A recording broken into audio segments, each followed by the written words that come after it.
vėl esam statybos ir architektūros fakultete, aš esu Ignacio Villalón, dėstytojas, ir šiandien vyksta tarpinis pristatymas Design Engineer Construct projekto, kur, iš tikrųjų bus labai įdomu matyti, kaip moksleiviai padirbėjo per visus šitos mėnesius, kokius sprendimus priėmė projektuojant tą renovaciją stoties Rail Baltic. Ir, mažiau žodžių, einam pažiūrėti.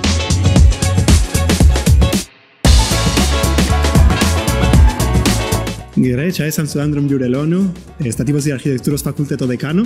Ir nežinau, Andriau, kas čia vyksta šiandien per renginis? Šiemet Design Engineer Construct projekte moksleiviai projektuoja traukinių stotį, prijungia Rail Balticos jungtį prie esamos Kauno stoties.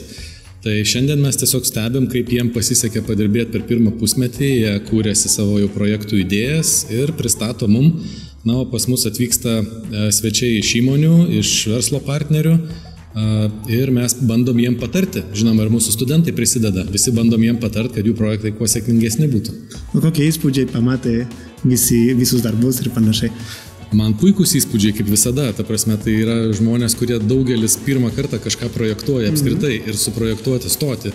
Tai ne šiaip paprasta, nebūta ir nenama. Tai tiesiog mano galva tikrai moksleiviam dar yra kur padirbėti, ką patobulinti, bet pirminės idėjos jie tikrai galvoja ir apie energijos suvartojimą, apie tvarumą, apie žmonių su negale judėjimą pastate ir taip toliau. Tai puiku. Tai kaip supratau, kaip sako ta patarlė, kad verkia duonelė tinginio valgoma, tai čia labai panašiai, kad neatėjo patinginioti, tai padirbėti prie rimto projekto, ar ne? Man atrodo, tikrai motyvacija moksleivių jaučiasi.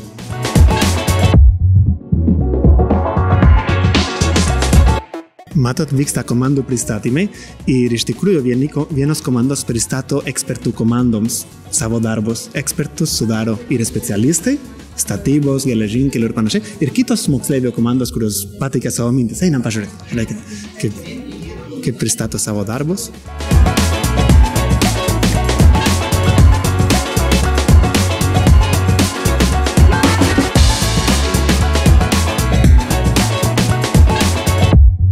Wow, čia net su ekranu pristato viską. Šiaip labai profesionaliai papasakoja vienos komandos kitoms ir moksleiviai duoda kitiem moksleiviam labai gerą kritiką iš tikrųjų. Ten užsirašo ant lapo ir duoda kritiką ir labai toks gyvas procesas. Tai čia esam su Luku, kuris dirba prie Rail Baltico projekto ir nežinau, jums kaip specialistas, kaip atrodo moksleivių projektai, kur jie suprojektuoja Kauno stotį Rail Balticui. Kokie įspūdžiai? Labai geri, aš iš tiesų palaikau visokias tokias iniciatyvas, kai jauni žmonės yra supažindinami su tokiom specialybėm, profesijom.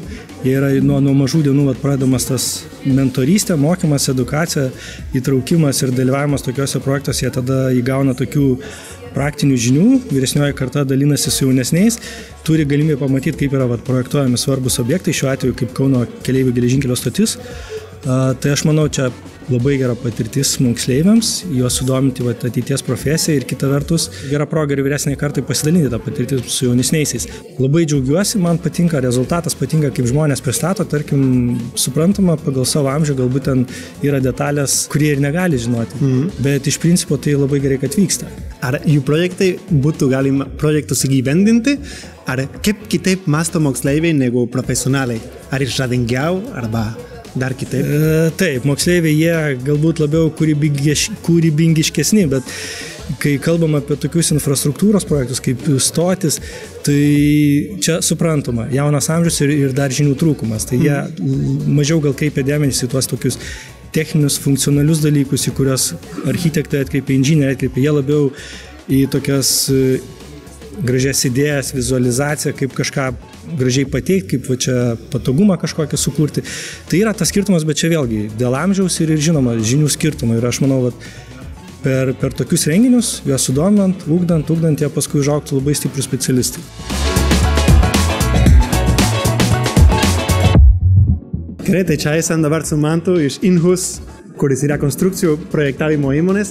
Kokie įspūdžiai iš moksleivio pristatymo, įdomumai? Kadangi 3 metus jau šitam konkursą dalyvauju, tai šiais metais kiek apėjom čia, sakykime, atrodo gan per sudėtinga gal moksleiviams užduotis, vien dėl to, kad tai yra paveldosauginis objektas ir jį reikia integruoti į tą, sakykime, bendrą sistemą ir moksleivė gal nesuvokia, kas yra tas paveldas. Tai, sakykime, pagrindinis gal įspūdis toks, kad užduotis gan sudėtinga jiem kaip tokią įgyvendinti, bet pačių idėjų tikrai yra daug įdomių. Tai manau, kad padirbėję su tom pastabom, ką pateikėm, galutiniai pristatymai turėtų būti tikrai įdomus.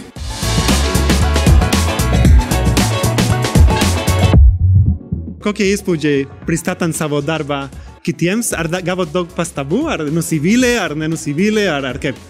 Manau, iš kitų žmonių nuomonės sprendžiu, kad mūsų darbas visai pavykęs.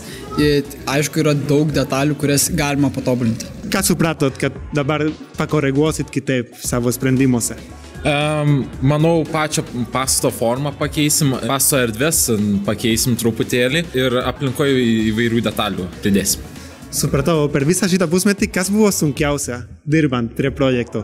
Tikriausiai pačios vizualizacijos ir sugalvoti pačią idėją, ką mes norim padaryti. Ir ją išpildyti turbūt buvo sunkiausia, kad dar dėl to ir reikės dirbti, kad parodytų tai, ką mes norim parodyti iš tikrųjų. Nieko, kaip jums sekėsi pristatyti savo idėjas Kauno Rail Baltica stoties ir kokius pagrindinius komentarus gavot? Manau, kad mums sekėsi visai neblogai, bet gavom labai daug pastabų apie pačią idėją, apie trikampį, kad mums reikėtų jį kažkaip pamažinti, pasiaurinti, kad visas nebūtų iš stiklo, pakeisti medžiagas ir taip toliau. Girdėjau, kad jums reikėjo papasakot net 9 kartus įvairiem ekspertam apie savo projektą. Ar pavargot ir ar išmokot geriau papasakot, ko toliau?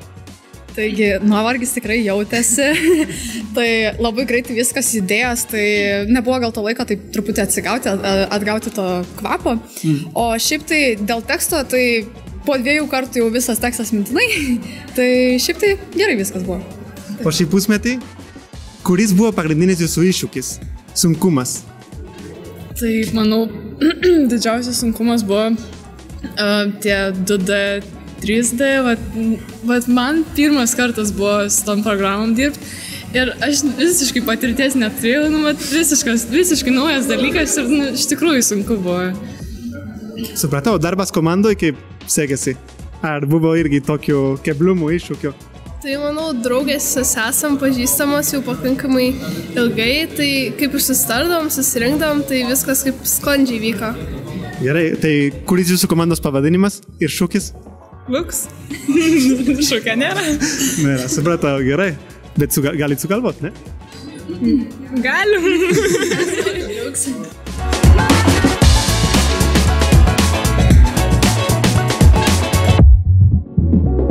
Gerai, esam su Darium iš Bentley Systems, kuris yra mūsų pagrindinis rėmėjas šito viso renginio, tai jūsų dėka vyksta visą tai. Tai kokios perspektyvos matot, ar pradžiugina, kad moksleiviai tai domisi programom ir panašiai, ir kaip per tarpinį renginį pastebėjot jų pažangą? Sveiki, tai iš tikrųjų pažangos yra nemažai. Ką labai dar pastebiu, kad labai integruoja Artificial Intelligence šiuo metu ir tą intelektą jie integruoja taip, kad jau nebe patys rankom braižo kažką, bet mes pasidengsim kompiuteriniam technologijam. Prašau, Bentley Systems mes irgi padengiam kompiuteriniam technologijam, tai labai viskas labai mums sueina. Ir iš tikrųjų iš tom idėjom, pasižiūrėjus, kiek moksleiviai sugalvojo, tai ne visi architektai irgi sugalvotų vyresnieji. Tai tos geros idėjos pamestos, dabar reikia tik tai užsikabinti ir finalizuoti iki pavasario. Aš manau, pavasario sesiją mes pamatysim iš viso gerų šou.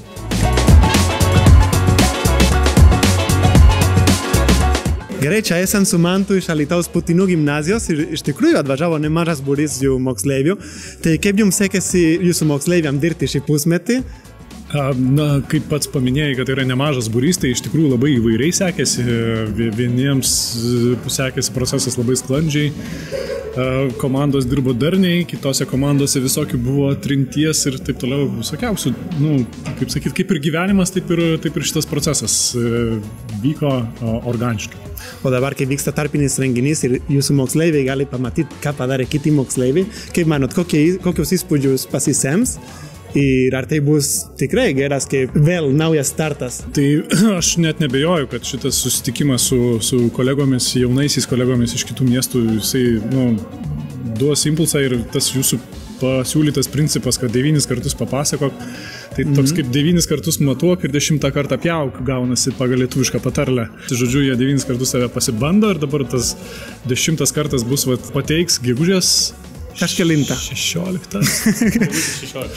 Gegužės 16. Aš irgi žinau tokią patarlę, kur sako, neperšokės grovio, nesakyk op. Tai reiškia, kad po šito tarpinio dar reikės padirbėti, žinokit. Tiesa, tikra tiesa, taip, bandysim, žodžiu, jau kadangi dalyvavom ant 3 metai ir žinom, kokie pavojai gresia po šito susitikimo, tai bandysim tą kaip bangą pasigauti, o ar pavyks, tai parodys, tas, žodžiu, tolimesnis laikotarpis.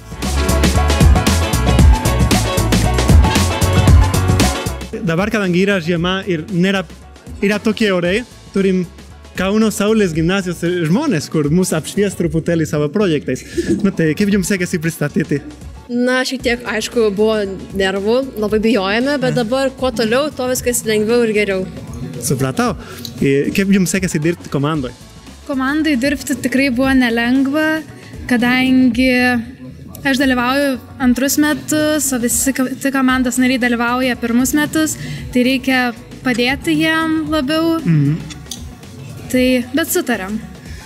Kokia yra didžiausia motivacija jums, kurie dalyvauja 1 kartą, būt projektai? Ar gauti džemperį, arba išsinešat kažką daugiau? Mes jau bent jau, pavyzdžiui, tai visai domimės architektūrą ir galvojam gal net studijuoti ją, tai čia yra tokia kaip, pažiūrėt, ar mums patinka, ar fain, tiesiog toks naujas, patirtis nauja. Supratau, kaip matau, logotipas yra truputėlį panašus į Donut, tai galit paaiškinti truputėlį Kauno traukiniai. Tai logotipas tiesiog apsisuka ir dėl to, kad daugiau vietos būtų visokiem atvaizdam senesnio Kauno. Tai dar norėjau paklausti, nes dirbant ilgalaikį projektą visą laiką yra kažkaip nuovargio pavojus ir trinties. Kaip jūs įveikėt šitą problemą? Ar neįveikėt? Jos nebūna. Gerai. Kaip aš įveikiu? Jo. Aš tiesiog, dirbu, padarau pertrauką ir toliau dirbu čia. Tai tiesiog laiko klausimas.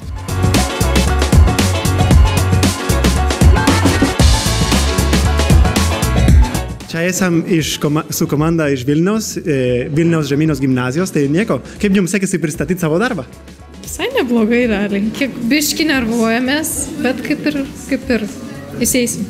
Kuris yra jūsų pagrindinis akcentas, kurio visi žavisi ir sako, va, čia projektas. Ar turit tokį akcentą?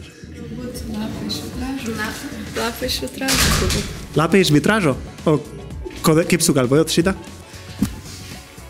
Kaunas turi labai daug raudonos spalvos savyje. Taip pat ir Lietuvoje yra gamtos šalis, dėl to mes sugalvojom padaryti lapus ir taip pat lapų gyslos būtų vieta, kur vanduo nutekėtų. Jau įvertinot kitas komandas prieš tai, ar pavoksit biškį minčių iš jų, ar ne? Manau, mes šiek tiek pasisėmėme idėjų, tačiau kol kas mums teko pristatyti tik 3 kartus ir kol kas didžiulių pokyčių mes nedarysim, nes negavom labai daug kritikos. Kol kas. Supratau, tai nieko, labai ačiū ir sėkmės dirbant toliau ir pristatant toliau. Čia esam su Ąžuolyno gimnazijos iš Klaipėdos moksleiviais, tai kaip jums sekėsi daryti projektą ir pristatyti? Gerai, sekės, patiko labai, daug išmokom, daug kritikos dabar gavom, tai daug tobulinsim. Bet konstruktyvios kritikos, ar ne? Supratau. O jūs visi 1 kartą dalyvaujat, ar ne? Mes 1 kartą dalyvaujam ir visa mūsų komanda šiaip yra iš skirtingų klasių, 2 skirtingų klasių, bet mes kaip 1 kartą visai gerai išeina kartu bendradarbiauti. Supratau, ar buvo naudinga išklausyti kitų darbus? Tikrai naudinga, pasisėmėm labai daug idėjų ir ką galim patobulinti savo darbę. Supratau. Jūsų darbė? Kokia buvo pagrindinė mintis, kur sakot, sužavėsim visus šitą mintimį? čia esame stiprus. Gal pagrindinė mintis buvo, kad įnešti labai daug žalumos ir padaryti tokį wow efektą su medžiu viduje apstiklintu, tai gal čia šitas bus toks. Ar bus ąžuolas tas medis, kaip gimnazija ar ne? Manau, kad pažiūrėsim, ar patvaru. Jeigu patvaru, manau, kad kažką sugalvosim. Gerai, jau buvo 18 pristatymų, iš tikrųjų, intensyvi diena, bet maloniai, toks nuovargis malonus, jeigu leisit, aš biškį atsisėsiu. Tai gerai, nieko, tai praėjo jau šiandien tarpinį renginį, tik belieka dirbti toliau ir gegužės mėnesį komandoms pristatyti savo galutinius projektus atsižvelgiant į duotas pastabas ir projektuojant 3D modulius. Tai pasimatysim gegužės mėnesį per galutinį renginį.